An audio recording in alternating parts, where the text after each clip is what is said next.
So I've been playing Spider-Man Remastered recently, and honestly, I don't see what the big fuss is about with Peter's new head. Big improvement to me.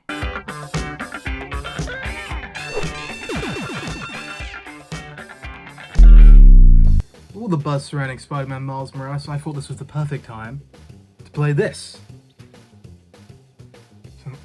Something might be wrong with me. This is Spider-Man. Not Marvel Spider-Man, just Spider-Man. Plain old polygonal wall crawler for the PS1. Spider-Man was released 2 years after me and was developed by Neversoft, the same developers that made Tony Hawk's Pro Skater and Gun. It's a game about guns. Superhero games are my bread and butter. I swear as a kid these are all I played. It was great being able to play such beloved characters as Batman, Ghost Rider, The Thing, and Superman, even if all you did was fly through rings. Exciting.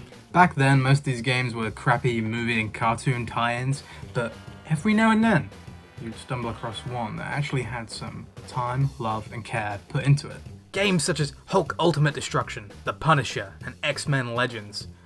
Spider-Man was a shining example of said games. Or at least that's what I thought. You know when you're a kid and there was a show or a movie that you would watch day after day, and then as an adult you go back to revisit it for like a nostalgia fix, and then you horrifically discover it's literal garbage? Inspector Gadget 2? Why did you betray me like this? Well, after daydreaming about revisiting Spidey's first 3D outing, I finally dusted off the old PS1 and whacked this sucker in. And the grin that stretched across my face slowly but surely drooped, and then evolved into a chasm of frustration and disappointment. Spider-Man for the PS1 and N64. I know some people will give me crap for not mentioning that. Yeah, it kind of sucks. This game, it's bad. There definitely is some enjoyment to be had here, and I know a lot of games from this generation just don't hold up particularly well. But I was just surprised by the outpour of love this game still has. So if anything, I was just more disappointed that I hated the majority of my time with it. Anyway, let's take a look at why this is. And spoilers ahead, obviously. Don't go though, because why would you care about the plot of this 20-year-old game? You big banana? What the hell? It's weird. The game kicks off with Dr. Octopus, who is now reformed. Yeah, let's see how long that lasts. Giving a presentation at a science expo about his new invention thingy majig, until Spider-Man's doppelganger sneaks in and steals it. The then framed Spidey takes to the rooftops to unravel the mystery behind this.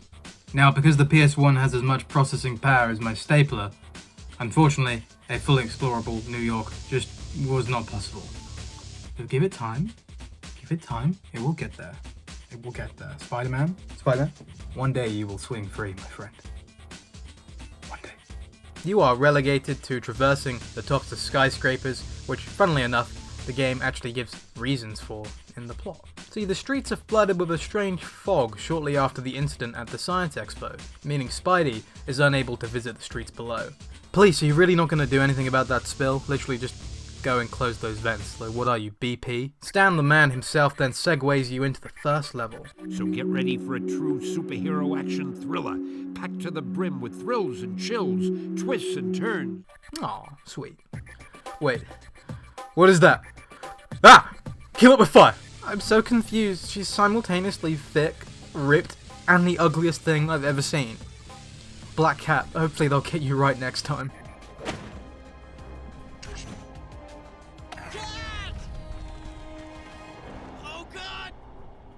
Okay, yeah, this isn't great. She then proceeds to tell you the basic controls. You swing in, jump in, punch in, kick in, web shield. Yeah, remember in Endgame when Spider-Man whacked out the old web shield to hide from Thanos? Yeah, me neither. One of the first things you'll notice is that your webs don't actually attach to buildings. And you can only do 2 swings at a time before, I don't know, Spidey gives up and falls to his death. The first couple of levels see you wandering around the New York skyline as you battle thugs, save hostages, and fight some familiar foes such as Rhino and Scorpion. And to be honest, this ain't half bad.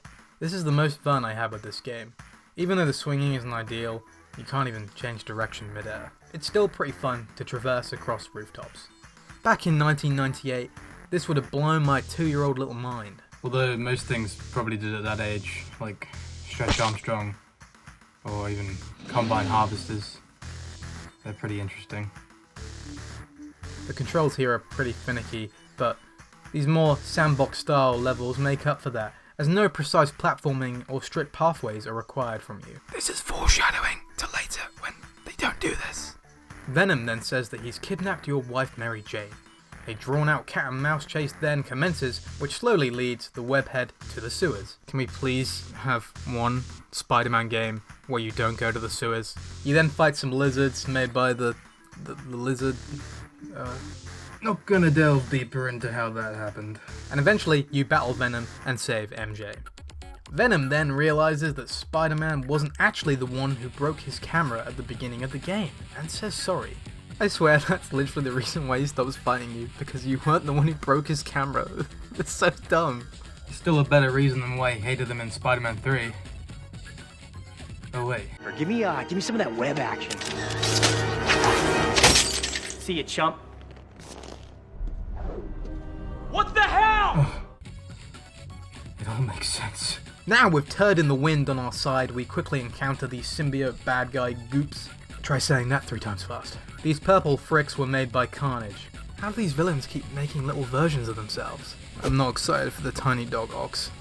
The symbiote enemies suck, and you have to fight a lot of them. This was the point where I started dying over and over. And I'm a serious gamer. I'm pretty expert at this, so I know it's not my fault. These guys hit hard, and with no dedicated dodge button, I found myself constantly having to jump around like a maniac spamming attack until hopefully they died. Later on you get these flame webs that deal with them quickly, but it's only good for like 3 shots, and then it's back to closing my eyes and swinging my arms around like a madman at a Black Friday sale. This elevator level can seriously burn in hell. Not only is it a claustrophobic mess, you are forced to take out these symbiote things, and then at the end of the stage you are greeted with a bottomless pit, and more enemies waiting to greet you. See, before I was supposed to be going down the shaft, but apparently now that kills me. You can literally climb walls. This is like your thing. Falling off things is your thing. So why does it now kill you, you big sticky buffoon? So apparently you're supposed to shoot your webs at these switches to open the doors so you can leave. Oh wow, so obvious. Thank you. This game is littered with obtrusive design, like finding a hidden switch, a hidden ventilation shaft, having to platform to pillars even though you can't see where you are going when jumping behind you. At this point the game was really starting to sour in my mouth. But little did I know, the worst was right around the corner. You finally track down the doppelganger, and big reveal, it's Mysterio. Cue one of the most infuriating boss fights to ever grace my beady little eyes. Step aside, nameless king. Old Fishbowl is here to give you a run for your money.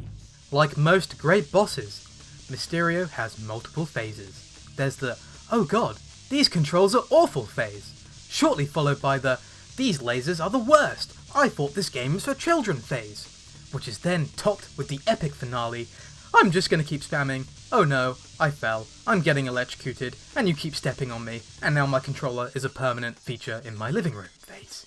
Mysterio has these weak points littered all over his body that you have to shoot with your web blast. Out of context, that doesn't sound great.